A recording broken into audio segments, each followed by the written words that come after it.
आप देख रहे हैं स्वराज टुडे न्यूज, हर खबर पर हमारी नजर। नमस्कार, स्वराज टुडे देख रहे हैं आप और मैं हूं आपके साथ अनुष्का। 10 से अधिक गाय पालने वालों को मिलेगा अनुदान। 7 दिसंबर को नर्मदापुरम में इन्वेस्टर समिट। भोपाल में मुख्यमंत्री डॉक्टर मोहन यादव ने शनिवार को प्रदेश भाजपा कार्यालय में संगठन पर्व कार्यशाला का उद्घाटन किया। उन्होंने कहा कि भाजपा कार्यकर्ता त्योहारों के साथ संगठन पर्व भी मनाते हैं। मुख्यमंत्री ने बताया कि सरकार नारी सशक्तिकरण पर काम कर रही है और पशुपालन को बढ़ावा देने के लिए 10 से अधिक गाय पालने वालों को अनुदान दिया जाएगा। साथ ही एमपी में दूध उत्पादन बढ़ाने के प्रयास किए जा रहे हैं। सीएम यादव ने कहा कि सांसद और विधायक बेरोजगारों की सूची बनाएं ताकि उन्हें रोजगार मुहैया कराया जा सके। इसके अलावा 7 दिसंबर को नर्मदापुरम में इन्वेस्टर समिट का आयोजन होगा, जिससे उद्योगों को बढ़ावा मिलेगा। भाजपा प्रदेश अध्यक्ष वीडी शर्मा ने बताया कि सदस्यता अभियान में 1.60 करोड़ लोग भाजपा से जुड़ चुके हैं, जो एक नया कीर्तिमान है। शुभंकर प्रदेश अध्यक्ष श्रीमान विष्णुदत्त शर्मा जी, हमारे नए नवनियुक्त निर्वाचन अधिकारी श्री विवेक सेजवलकर जी, माननीय भगवान दास जी, महामंत्री बहन अर्चना जी, पूर्व मंत्री वर्तमान विधायक बुरहानपुर, हम सब मिलकर के आज यहाँ संगठन पर्व के आधार पर आगामी समय में होने वाली गतिविधियों को लेकर के पूरे प्रदेश के नेतृत्व के साथ बैठे, सभी विधायक बैठे, सांसद बैठे, हमारे सभी निर्वाचन जिले के और बाकी अलग अलग प्रकार के दायित्ववान लोगों के साथ भविष्य में हमारा संगठन विश्व का सबसे बड़ा और जीवंत संगठन है। और मुझे इस बात की प्रसन्नता भी कि हमारे यहाँ जो एक संगठन की सिस्टम होता है कि पहले सदस्यता, फिर सक्रिय सदस्यता, फिर बूथ का चुनाव, मंडल का, जिले का, ये जो सिस्टम है, इसी कारण से भारतीय जनता पार्टी ने अपनी लंबी यात्रा कुशल संगठन के भरोसे से अदा की है।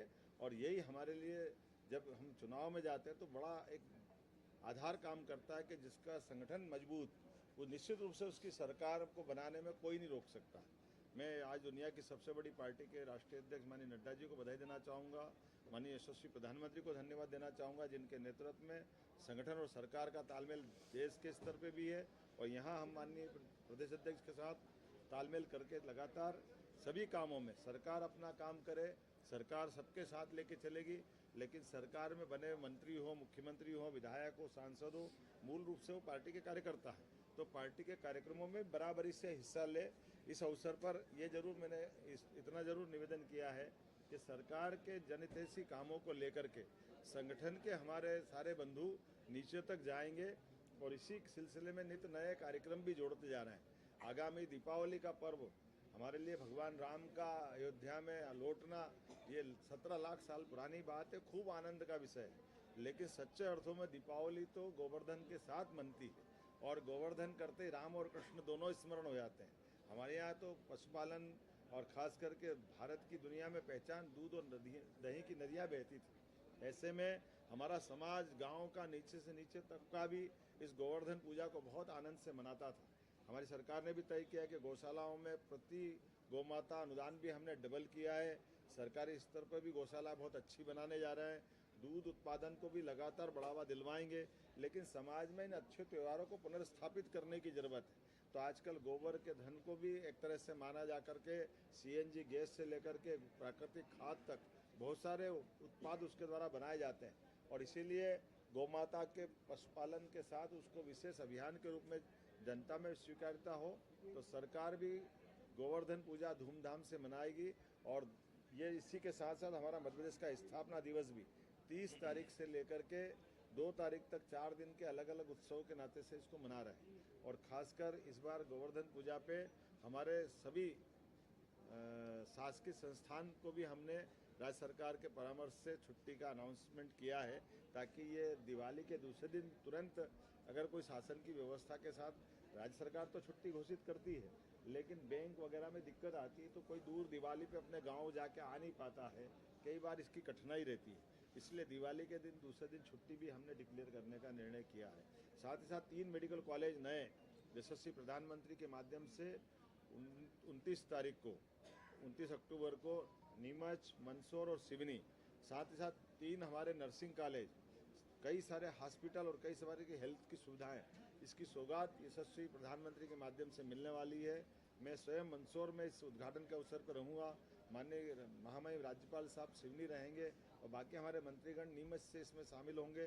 और जो कई हेल्थ के अलग अलग निर्माण कार्य जो उनके लोकार्पण के लिए जो जिस जिले में है वो वहाँ से जुड़ेंगे। इसके अलावा भी शासन के बहुत सारे कार्यक्रम अनाउंस किए हैं।